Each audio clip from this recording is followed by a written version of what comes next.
that you can't tell us that we have to give up our shadow. Like, why do we have to give up our slaves? They're not human. Like, why does slavery have to be abolished?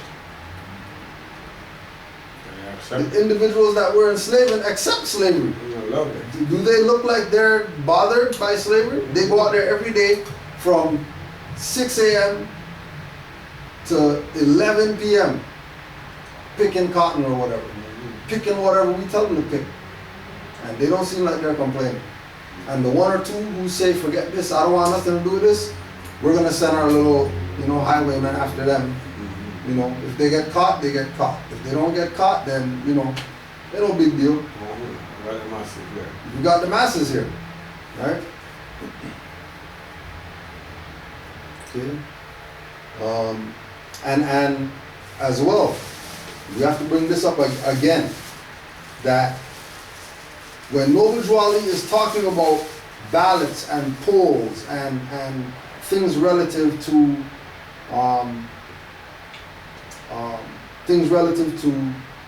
siding with or accepting this so-called government, it was done because there was a Republican form of government at that time, right? Now it's democracy. We know that now it's democracy. Not for the people. It's not for the people. It's against the people. So when the people take the position of, shut down the street and do all these things because they want to be heard and they're asking a foreign European colonial operation to acknowledge them. To say, oh, okay, sorry, we respect the black man and we're going to stop shooting black people and all that stuff. That's not happening. Because this is a democracy. Right? And the only way that it's going to be a republic is if those people proclaim their nationality and start saying that they're Moors. Because that's the only way that the republic is going to be enforced. Is if Moors are doing it. The only way that these brutal murders can stop is when the people start enforcing the Constitution. And the fact that the only law is the sheriff and whoever he deputizes. Everybody else is a highwayman. And their job is to rob people. Whether they rob them of money, fiat, their property, or their life. Their job is to rob them. And they are very successful. Their track record for that is very good. They rarely miss when they aim.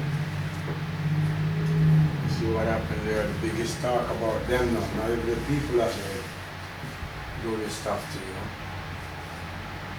or create that whole thing. Right. You already hear them talk about this. Talk about having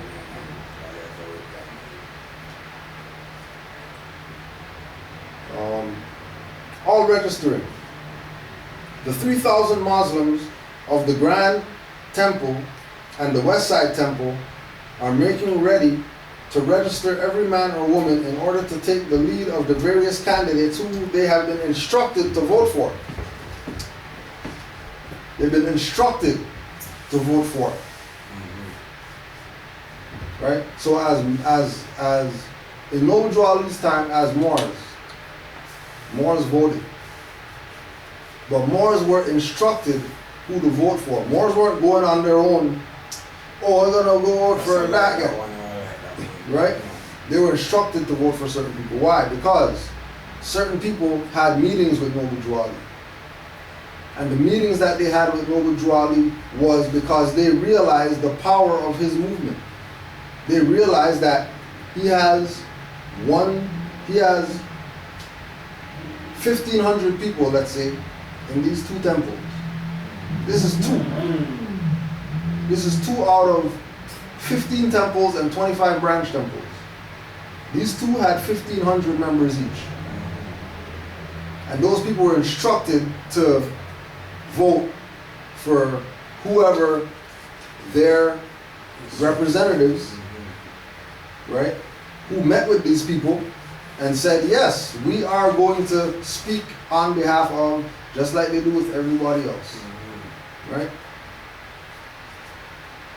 Alderman Lewis B. Anderson, Honorable George W. Blackwell, Honorable Oscar DePriest, Honorable H. Jackson, all working through the regular Republican organizations of which the Honorable Daniel M. Jackson is our matchless leader, all know the whole situation and have their own way and time to give the order to go.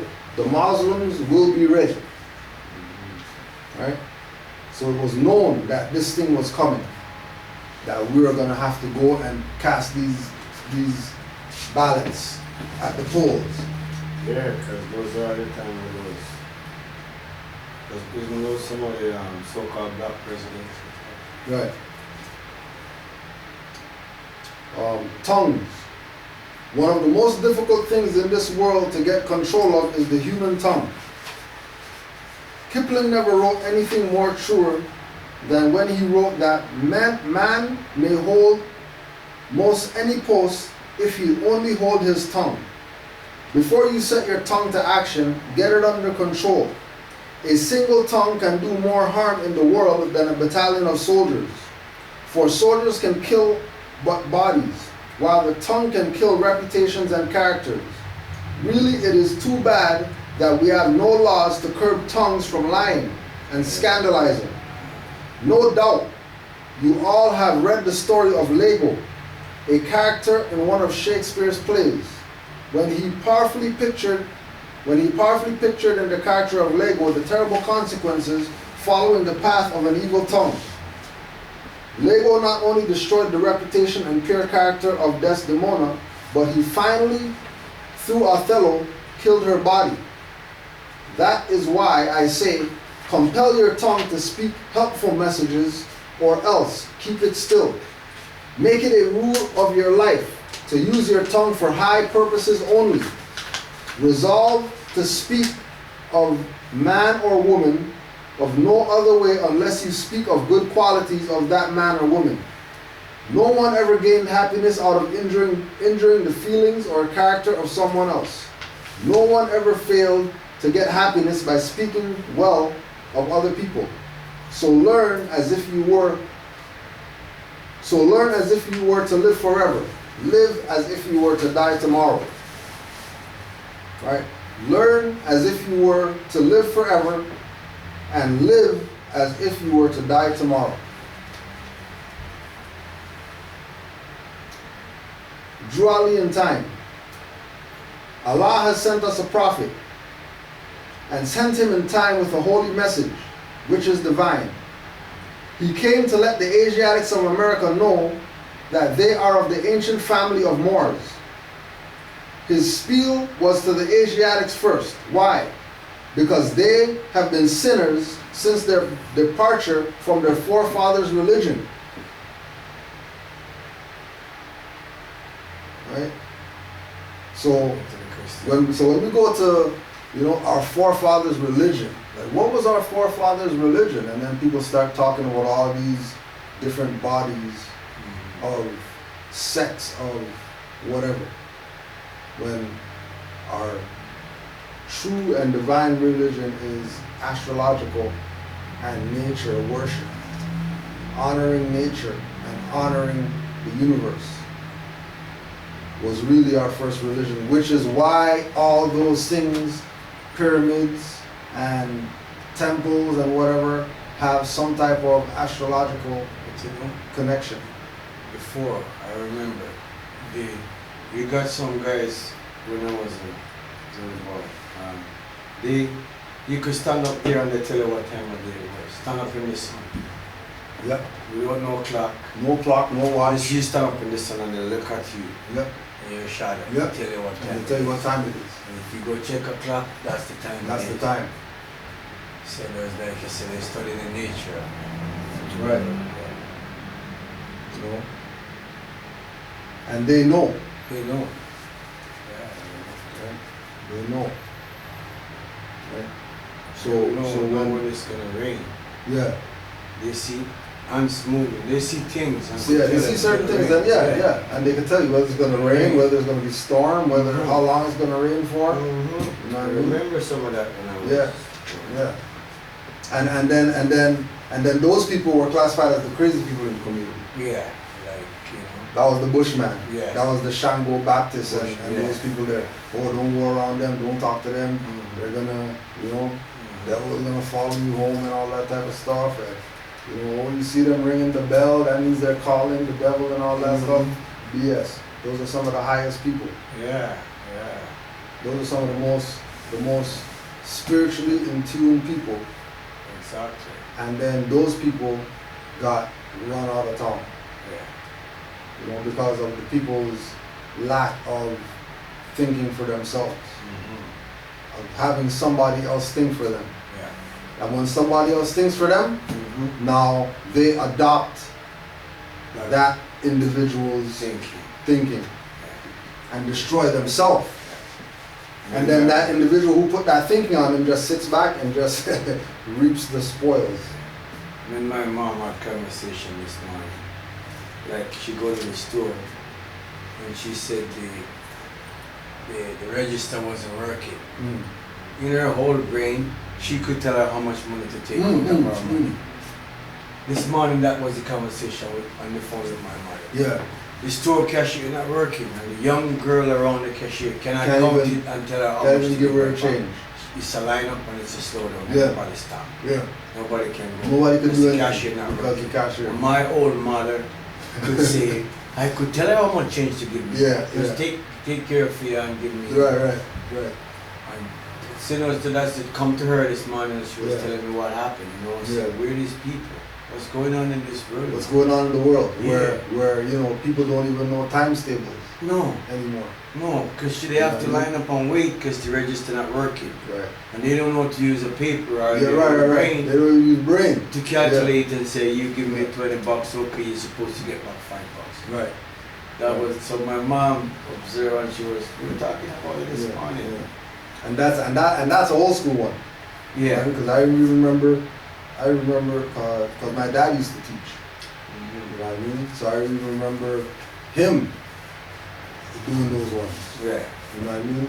Go to a store and deliberately not make them use the register. Like, here's my money, you're gonna count it right now and show me. Yeah. Because I'm supposed to trust the machine or whatever? Yeah. Like, I'm seeing you. Yeah. Right? You have a brain in your head that's plugged into a wall, and you're telling me that I'm supposed to listen to that. Yeah. But not and not listen to you because you're not, you know, you haven't done math in so long, or you know. Well, that's why the register's there for.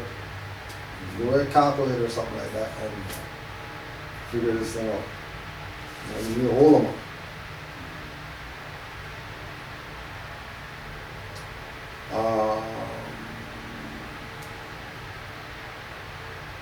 His spiel was to the Asiatics first. Why?